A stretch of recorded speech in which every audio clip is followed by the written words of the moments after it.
Hey everybody, this is Steve X bringing you an average gamer review of the 2013 release from K2 Studios of Bioshock Infinite.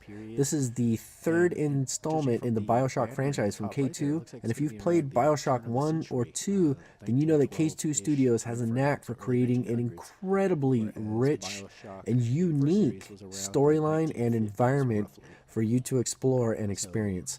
And Bioshock Infinite definitely takes everything they've learned in the first two installments and cranks that up to 11 basically. This game is, if I could use three words to describe this game, it would be uneffing believable. I just finished it today and I gotta say, mind blown. This game was amazing. So let's go ahead and take a look at what we're looking. So the synopsis here is basically you are going to the skyward city of Columbia, which is the brainchild of a rich person who basically wanted to create a city to secede from the United States and kind of become its own city based on what they thought the vision of the founding fathers were. And based on the things at that time of anti-immigration, certain rampant racism against all different types of non-white cultures and whatnot, well, they create their own utopia and, well, some stuff gets a little crazy in there. So one thing about my reviews, I will not give you any storyline spoilers. To me, especially games like this, it's very much an experience of unraveling the story and figuring out what is going on, and I do not want to ruin that for anybody. I was shocked with some of the turns in the stories and everything, and I want to make sure everyone gets to experience that untainted. My personal belief is that there is a separate level of hell reserved just for people that ruin storylines, and my brother will be sitting pretty in there because he loves to do that for me. So anyway, so you're going to the city of Columbia, which is an American utopia, is kind of the way they see it. Now, the stuff I'm talking about is anything you can see from any of the trailers or demos that you've seen for Bioshock.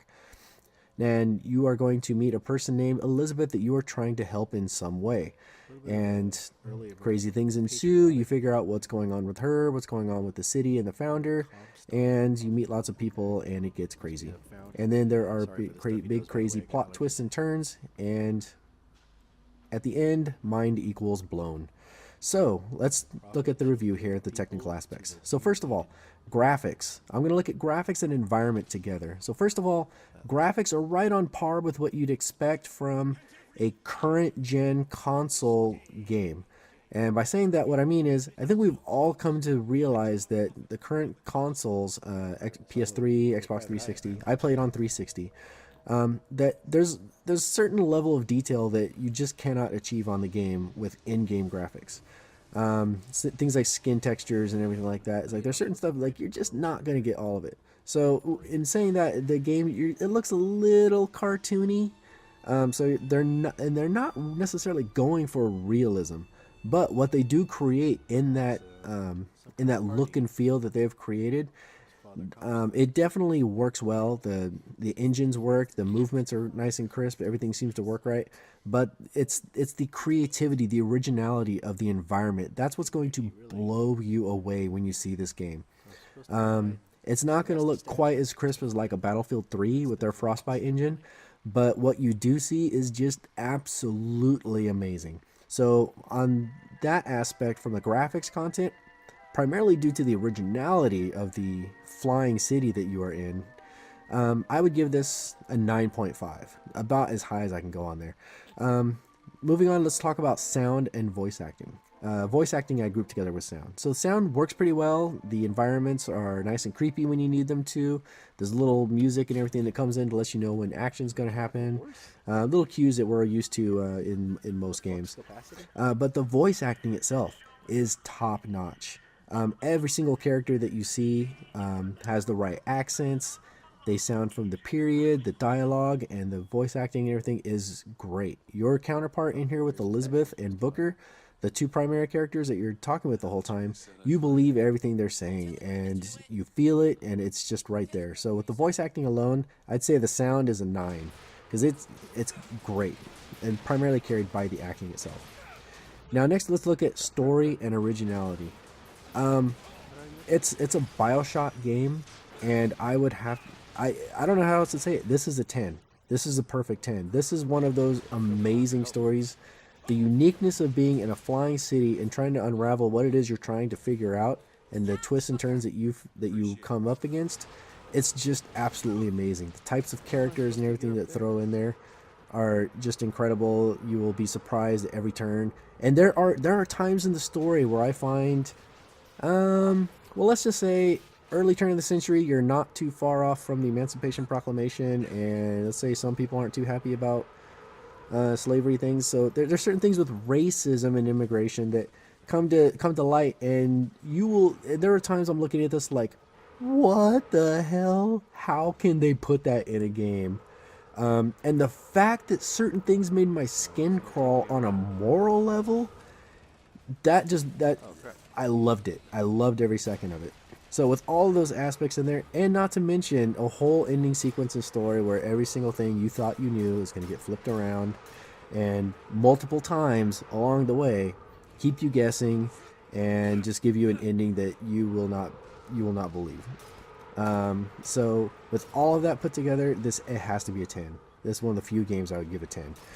And it's very similar to Bioshock 1. If you played that 5 years ago, I believe. I mean, graphics now would not be quite up to par or anything like that, but Bioshock 1, excellent storyline. So K2 knows what they're doing when they put these stories together in the Bioshock series. The next thing on our list is going to be replayability. So after you've bought the game, you played through the campaign, will you put it in your console again? The word on the street is there will be some DLCs coming out, so maybe some additional side quests or something you can add in. But I'm not really sure how, because when the game's done, it's like most games that are a storyline progression, it's done. So I'm not really sure. And there is not a multiplayer aspect in this one. Bioshock 2 had a multiplayer, and it was okay. You get to use some of the mechanics that you used in the game with the plasmids and whatnot. But it wasn't all that great. This one, there's no multiplayer. So with that said, and you can't necessarily travel back you can load individual chapters, but it's not like you can go in on your current game save and go through it and find things. You can't really do that. So the replayability is not really there, and plus once you've uncovered all the plot twists and everything, that initial shock and surprise, that shock and awe of the story is not really going to be there. So I'd have to say replayability is probably around like a 7. And that's being kind of generous personally, because I kind of want to play it again just so I can see all these little subtle things now under a new light. So there is some level of replayability if you want to see that stuff. But again, no multiplayer and nothing else to really go back and uncover once you've completed the game. But overall, my overall review for this game, I would say, is a 9.5. If you've seen the commercials, trailers when they say IGN, perfect 10, all these other things, a 10, they are not lying. Listen to them. These guys play a lot of games. They know what they're talking about. This game is absolutely amazing, and you will thank me if you go out and play this game. Now, whether you rent it or buy it is up to you. Personally, I would probably maybe recommend a rent. But at the same time, I know once I see this kind of come down in price, I'm going to add this to my library. I want this game in my library as a keeper, just so I can show to other people. So there you have it. There's my review. That's my average gamer review. I'm not a pro. I'm just an average guy gaming, and that's what I think of Bioshock Infinite. So if you've played it, let me know what you think in the comments below, and let's have a little discussion about that, shall we? All right. Well, thanks a lot, and as always, good hunting, everybody.